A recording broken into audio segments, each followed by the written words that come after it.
bubutas ako dito ng para sa intake natin, yung linya ng langis na papasok sa chamber, at ang oil level regulator. Ang oil level regulator natin mga sir idol, galing sa flooring 7mm lang po ako, no? Ang dati ko pong ginawa is 1mm. Kapag sobrang taas po, medyo nagye-yellow flame siya, kaya ibinaba ko po siya ng 7 to or 5mm. Yun po yung level na kinuha ko. So gawin ko muna, hindi papakita ko sa inyo pagka naikabit na.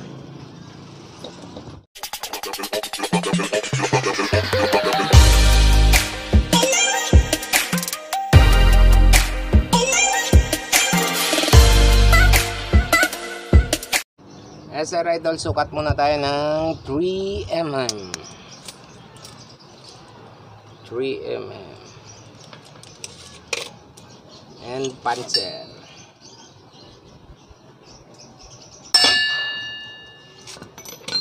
Mainit. Sabi pa nga nila, mapudut. And dito naman, dahil na naglalaro sa 4mm ang ating base plate, 4mm plus 7, 11mm.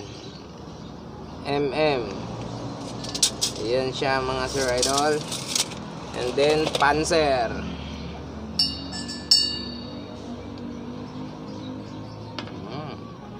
Mainit talaga.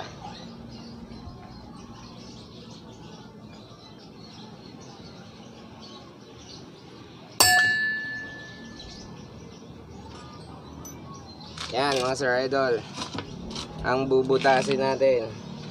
Pero hindi pa dyan nagtatapos, dahil kailangan yung 7mm ang maging labi ng butas. So andito pa pala tayo sa bandang taas niya pa magpapunch.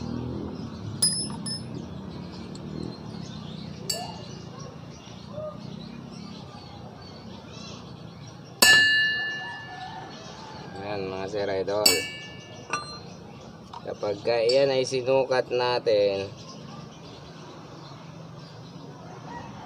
ang labi ng butas natin, yung dito ay nag 7mm galing sa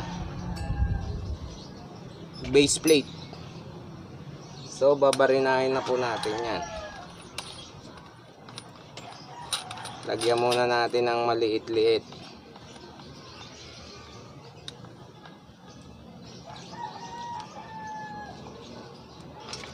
Yan yung ating pangbukas.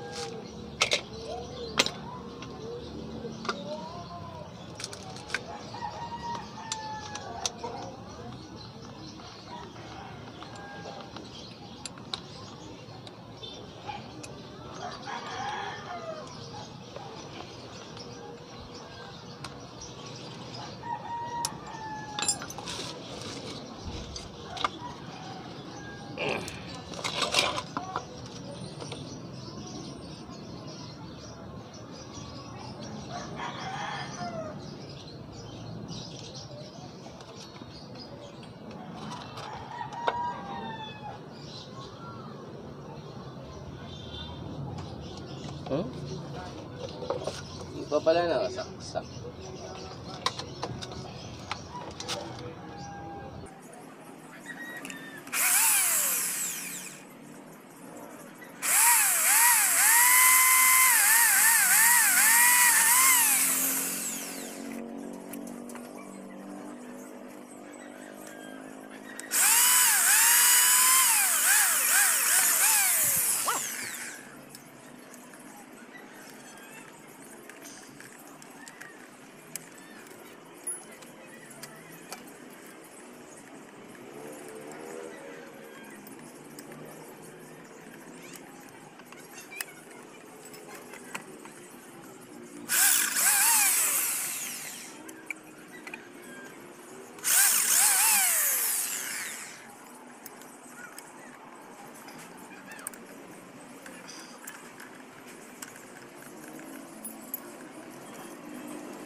Ayan mga sir idol, bago natin nabutas ng 3/8, ginamitan muna natin ng mga maliliit hanggang sa mag 1/4 tayo. 1/4 bago tayo nag 3/8 nabutas para po hindi po napepersa yung ating barena.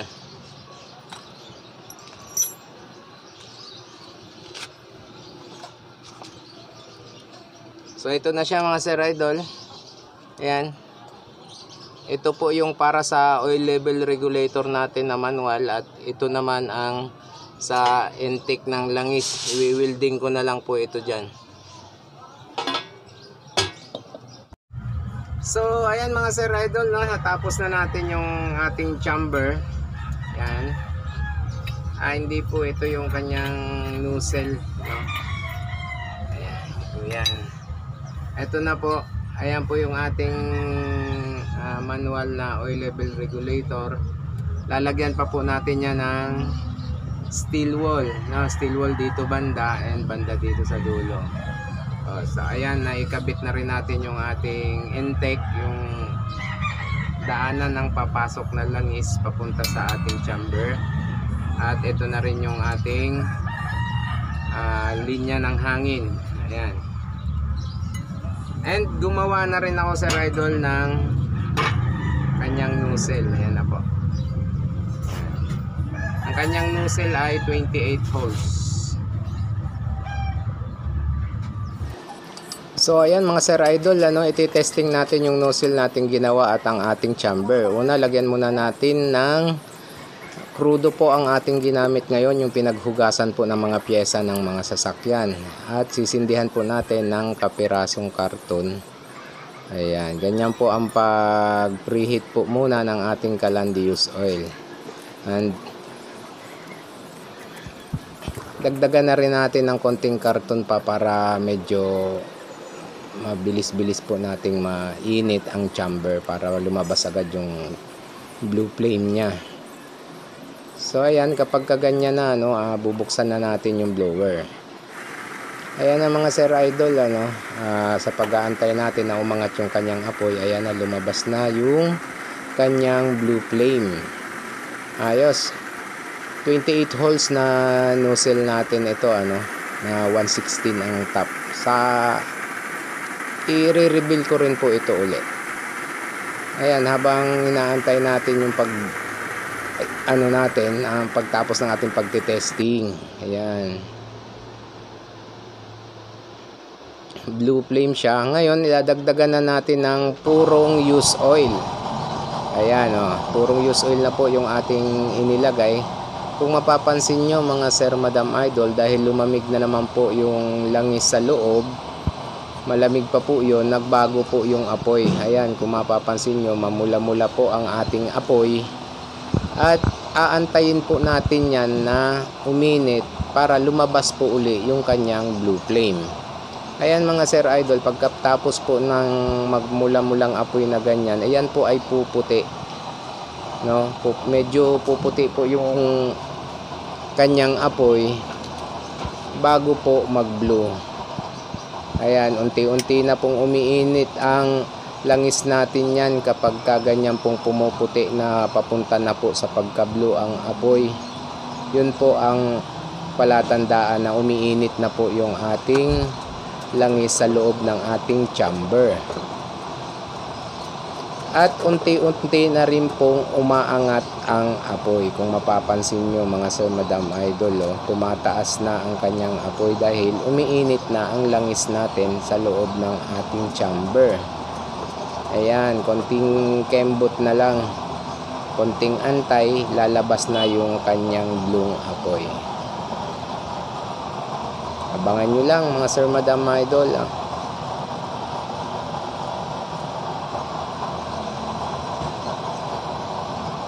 Sinadya ko po na hindi po ikinakat ito, pero medyo may konting fast forward lang po dahil hahaba po masyado. Hindi ko po kinat yung video na yan na pag-testing para po makita po ninyo ang step by step ng paglabas ng kanyang apoy. Ayan mga idol, nagiging blue na at may panaka-naka na lang na red or yellow ba yan or orange flame. Pero mga sir idol, kapag kaganyan po ang apoy ng ating use oil kalan, wala po tayong pangamba. No, ayan may manilaw-nilaw. Pero pag may salang po kasi yan, hindi po yan ganyan. Ayan po siya pagka hinarap natin sa madilim yung ating cam. Ayan po, hindi po ako nagpatay ng ilaw niyan. Kung may patay po ang ating ilaw ay blue na blue po kasi yan. Ayan, hinarap lang natin sa madilim yung ating cam para makita po natin yung laser flame na tinatawag ng iba. So ayan mga sir idol, top view, ayos.